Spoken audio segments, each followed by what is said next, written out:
All right, when Kim and Lisa lost everything in a house fire, they were determined to rebuild their lives and their family home. But when they moved back in, they found a giant new block of flats had gone up behind them. There's about 30 to 36 windows looking over us. There's no way I'm going to let my grandkids come out here. It's the concrete giant that has dwarfed these suburban homes. I have to live like prisoner in my backyard. Sent house prices plummeting. There's probably $150,000 to $200,000 wiped off the value of that property. Even the local mayor is glad it's not in his street. I would have to say that I wouldn't want it in my backyard. Kim and Lisa Lufti have had a string of bad luck. Last year, this was their home, the top floor ablaze. Lisa and their grandson lucky to escape with their lives. If they were asleep, or if my wife, she was busy and she couldn't see the fire coming, he would be gone by now. When the fire broke out, firefighters were on strike over a pay dispute. It took filling crews 45 minutes to arrive. By that stage, the top floor and back of the home were destroyed.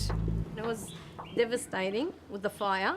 And now we're just happy, we're looking forward to come back to a nice, comfortable house, have a bit of peace and quiet. After 9 months, the house is still not finished, but the couple decided to move back into the bottom floor. And when we came back, look what we found. That's about 5 to 6 story, 36 windows looking over us. What is the privacy? Look how big is it? Look how big is it? They knew there was a development underway behind them, but nothing could have prepared them for its ultimate size. Huge, huge. It's disappointing. It's just, I can't believe it. I mean, like right now, while the workers are working, I can hear like if they're sitting with us here.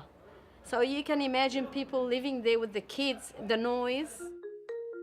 Commercial units on the bottom, 27 residential units on the top. Seen on these Google Earth images, it used to be a set of 2-storey shops with a warehouse out the back. Lisa and Kim say they never noticed what used to be over the back fence. You certainly couldn't miss it today. You can see right into these verandas, can't you, from That's here? correct. It's close, like it's very close. Yes, but the problem is to have a look at them, I have to come to the end of the fence to look at them. But for them to look at me, they have to just stay in the balcony and have a look at them and watch everything we're doing there. They're now reluctant to let their grandchildren play outside. I was stunned by the size of it, just unbelievable. Their daughter Jasmine grew up here. She claims they didn't receive a letter about the development at all. We received nothing, and although we weren't living in the family home for the past, 10 months, my mother was still coming and checking her mail to make sure, all our rates and bills, and we never received anything. So where did it go, and how come we weren't notified?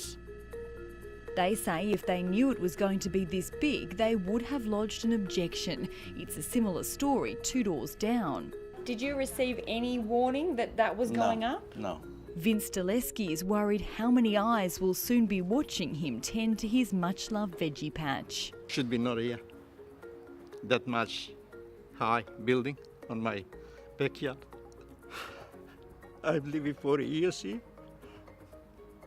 I don't know what I have to do. We are poor people, we can't do nothing, Council have power, we got nothing. Vince has already put up blinds to block out the view. And also on this side, and on this side here. So you pull them right down. Put them there, right to here. It's sad you have to Where do I that, got though. visitors, you live actually like a prisoner. It'd be like living right next door to the ANZ Stadium. I mean, you've got everybody looking in and at you. Property expert Robert Klaric reckons the value of these homes has dropped up to $200,000 by this development. I feel for them, I really do, in this situation. I just want to ask one simple question. To the man in the council who approved that building, what would he do if he's in my shoe and this is his house? Would be he happy to stay in a house and about 36 units looking over him? I don't think he will be. And that man who approved it... One of those men is Rockdale's Mayor, Shane O'Brien. We don't have a right to views. We don't own views. We don't own what is outside of our property. So there's always going to be that tension. 12 councillors voted in favour of the development. Mayor O'Brien showed us the letters which went out to the Lufties and to Vince, which explained what was going to be happening in their street. We are as confident as we can be, subject to what happens in Australia Post, that people have been notified by mail. Although even if they had have objected, it probably would have gone up anyway. There were 5 objections lodged by other residents concerned about privacy and size. But the Mayor says an increasing population needs to be put somewhere. I would be most upset if apartments went up next to my home, but there's not a lot you can do about that in the circumstances we're at. Unfortunately, there's little these residents can do to change what's happened to them. They must feel cheated in the process. They've been let down, and looking at what they've got, they might have a new home, but it's a new home not in the location and the desirable as it was before. I mean, I've worked all my life. I've worked, for a long time, working hard, trying to make a living. I just want a comfortable house. And look what they come up and do to you. It's just very sad. Mind-boggling. That is just disgraceful town planning. And if you